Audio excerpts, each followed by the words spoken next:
universitetdan keyin уже личный охранаga pul beradigan akalarni oldida личный охранаga o'rganib chiqayotgansiz. Ancha yil ularni oldida yurdim.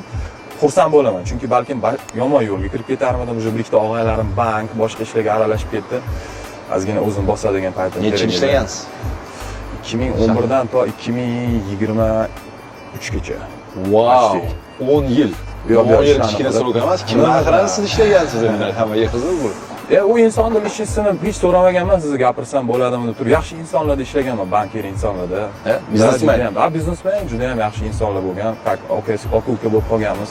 Hozirgacha har qanaqa yordam kerak bo'lsa yo'q deyishmaydi. 10 yil aqranda ishlagansiz. Bu kritik situatsiyalar bo'lganmi? Bo'lib turadi.